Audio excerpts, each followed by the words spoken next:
जब भी कोई पौधा नया नया ग्रो कर रहा होता है तो नए नए एक्सिलरी बर्ड से उसमें नई नई शाखा निकल रही होती हैं। जब पौधा धीरे धीरे ग्रो कर जाता है और मैच्योर होने की अवस्था में आता है तो यही जो नई नई शाखाएं निकली हुई हैं, नई नई ब्रांचेस, उनमें लेटरली ग्रोथ होने लगता है, वो ज्यादा मोटे होने लगते हैं और ये जो तना है, ये जो स्टेम है, ये भी फूल कर अपने चारों तरफ से ग्रो होके एक मोटा सा तना बन जाता है। जानते हैं ऐसा क्यों होता है? नए नए सेल के डिवीजन की वजह से नए नए टिश्यूज बन जाते हैं पेड़ के अंदर और पौधा धीरे धीरे मैच्योर हो जाता है। देखिए, जब पौधा नया नया ग्रो कर रहा होता है उस समय की स्थिति को प्राइमरी ग्रोथ कहते हैं। नई नई शाखा या जब नया नया जो स्टेम होता है, या कहिए जब ये नया नया स्टेम होता है तो उसके अंदर से संरचना कैसे होती है एक बार देख लेते हैं। अंदर ये जो नया नया तना है, इसके बीच में एक पिथ नाम की संरचना होती है, पैरेन्काइमल सेल से बनी हुई होती है और इसके अंदर स्टोर रहता है फूड, वाटर, एनर्जी की सोर्सेस, ये सब इसमें स्टोर रहता है। बीच में यह है पिथ। पिथ के चारों ओर बिल्कुल सर्कुलर आकार में ही कुछ वेस्कुलर बंडल पाए जाते हैं। बहुत ही ज्यादा इंपॉर्टेंट है। पिछले के वीडियोस में मैं आपको ये बता चुका हूं कि वेस्कुलर बंडल क्या होते हैं। वेस्कुलर बंडल या कहिए वेस्कुलर सिस्टम प्लांट के अंदर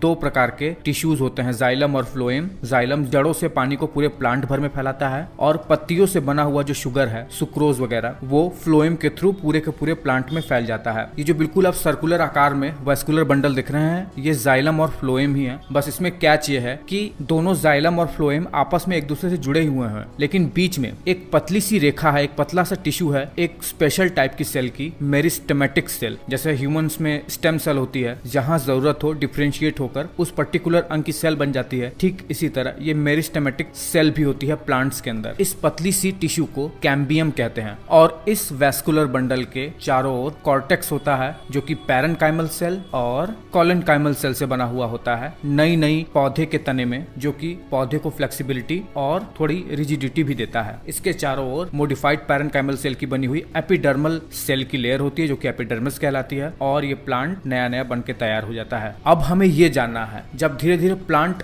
ग्रो करता है जिसे सेकेंडरी ग्रोथ कहते हैं, उस समय ये जो पौधे का तना है जिसे स्टेम कहते हैं या फिर ट्रंक भी कहते हैं, वो अंदर से कैसे हो जाता है, उसके अंदर की संरचना कैसे होती है। क्योंकि हम तो ये जानना है ना कि आखिर तने के अंदर होता क्या है, उसकी एनाटॉमी पढ़ रहे हैं। तो चलिए अब जानते हैं कि जब तना बड़ा हो जाता है लिटरली, या फिर जब वो ग्रो कर रहा होता है, तब तने के अंदर या तने के साथ क्या हो रहा होता है। देखिए, जैसे ही प्लांट ग्रो करता है, धीरे धीरे ग्रो करना स्टार्ट करता है, उसका जो तना है, उसका ट्रंक, वो गोलाई में मोटा होता जाता है, तो अंदर उसके ऐसी क्रियाएं होती हैं, ऐसा सेल डिवीजन होता है जो उसके अंदर सेल डिवीजन के थ्रू टिश्यू की संख्या बढ़ाता जाता है। देखिए, मैंने आपको बताया था कि जब पौधा नया नया ग्रो कर रहा होता है प्राइमरी ग्रोथ के समय, उसमें जो वेस्कुलर बंडल होता है, वेस्कुलर बंडल में दो वेस्कुलर सिस्टम होते हैं, दो टिश्यूज होती हैं, एक जाइलम और फ्लोएम, उसके बीच में एक कैम्बियम की लेयर होती है मेरिस्टेमेटिक सेल की। देखिए, जब सेकेंडरी ग्रोथ के समय पौधा ग्रो करने लगता है तो यही मेरिस्टेमेटिक सेल बहुत ही तेजी से ग्रो करने लगता है, नए नए सेल्स को डिफरेंशिएट करता है और ये अंदर की तरफ, क्योंकि देखिए इस तरफ ये जो जाइलम है, इसके तरफ नए नए सेल डिफरेंशिएट करके जाइलम के टिश्यू को इंक्रीज करता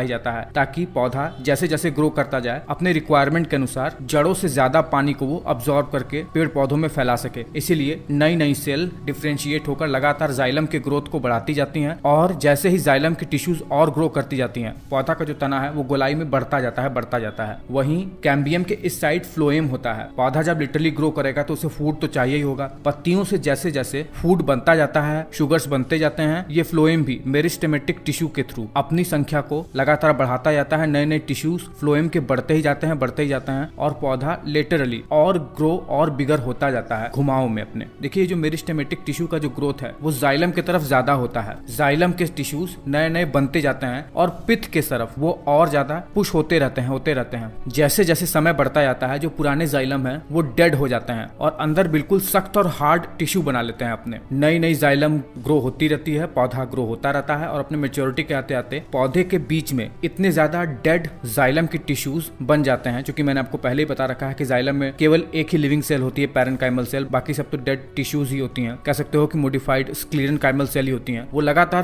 पेड़ के पिथ की तरफ, अंदर की तरफ इकट्ठा होती जाती हैं और एक हार्ड वुड बन जाता है। यही वो लकड़ी है जिसको हम इस्तेमाल करते हैं और इसी हार्ड वुड के चारों ओर जाइलम की नई नई टिश्यूज होती हैं। अब देखिए, वो वेस्कुलर कैम्बियम जो लगातार डिफरेंशिएट होकर आउटर लेयर में बढ़ते जाते हैं, वो नए नए फ्लोएम के टिश्यूज बनाते हैं और एक मोटी थिक फ्लोएम की टिश्यूज वेस्कुलर कैम्बियम के चारों ओर फॉर्म हो जाते हैं और पौधा या पेड़ का जो ट्रंक है वो लेटरली मोटा हो जाता है। अब देखिए, जब पौधा धीरे धीरे ग्रो करता रहता है तो अंदर तो उसके बहुत सारे हलचल होते ही रहते हैं, लेकिन जो पौधा का आउटर लेयर होता है एपिडर्मिस, उसमें भी बहुत सारा चेंजेस होता है। एक पतली सी लेयर एपिडर्मिस में और बनती है मेरिस्टेमेटिक सेल की ही, जिसे कहते हैं कॉर्क कैम्बियम। ये कॉर्क कैम्बियम क्या करता है, लगातार नए नए डेड टिश्यूज को डिफ्रेंशिएट करके बनाता ही रहता है, जो कि पौधा के बाहर हम छाल देख बिल्कुल कठोर सा सख्त जो कि पेड़ों के ऊपर होता है, वो यही कॉर्क कैम्बियम से बना हुआ डेड कॉर्क सेल ही होते हैं, जिसे हम लोग हिंदी में पेड़ों की छाल भी कहते हैं। अब देखिए, ये जो कॉर्क कैम्बियम है ये केवल सेल्स को डिफ्रेंशिएट करके बाहर की ओर नए नए कॉर्क यानी छाल ही नहीं बनाता है, बल्कि ये कॉर्क कैम्बियम सेल्स को डिफ्रेंशिएट करके अंदर की ओर भी सेकेंडरी कॉर्टेक्स को बनाता ही रहता है, जिससे पौधा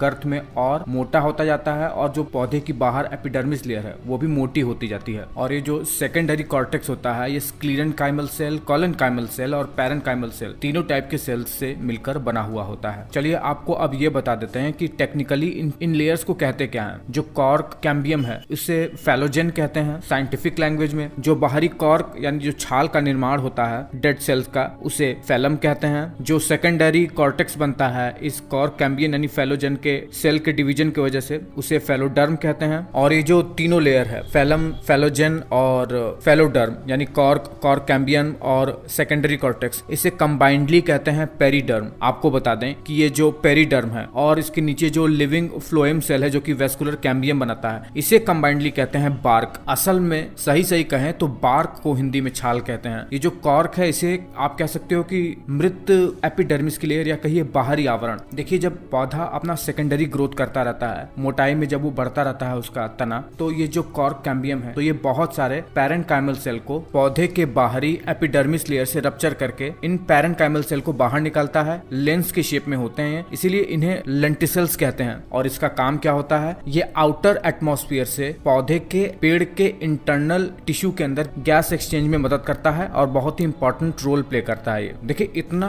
जानकारी काफी है ये जानने के लिए कि ट्रंक जो पौधे का तना होता है उसके अंदर क्या होता है। अब हम थोड़ा सा नॉर्मल भाषा में समझते हैं कि जब हम पेड़ के तने को बीच से काट देंगे तो हम पेड़ के अंदर आखिर क्या क्या पाएंगे। देखिए, जैसे ही हम पेड़ के तने को काटते हैं सबसे पहले हम पेड़ के अंदर एक हार्ड लकड़ी वाला पार्ट पाएंगे जिसे हम हार्ट वुड कहते हैं। ये वही पित्त और जो डेड जाइलम के टिश्यू हैं उसी से ही बना हुआ होता है, सेकेंडरी जाइलम के टिश्यू, इसे हार्टवुड कहते हैं। इसके ऊपर सैपवुड की एक लेयर होती है जो कि आप कह सकते हो कि लिविंग जाइलम की सेल होती है जो कि पौधों में पानी का ट्रांसपोर्टेशन कराते हैं। इसके ऊपर वेस्कुलर कैम्बियम की लेयर होती है, वही कैम्बियम जो कि लगातार नए नए सेल्स डिवाइड करके फ्लोएम और जाइलम के टिश्यूज को बढ़ाती रहती है। इसके ऊपर होती है लिविंग फ्लोएम टिश्यू की एक लेयर, ये ज्यादा हार्ड नहीं होती है, और उसके ऊपर ये कॉर्क की लेयर होती है। अब मुझे लगता है कि आप पेड़ के तने की संरचना को ढंग से जरूर समझ गए होंगे।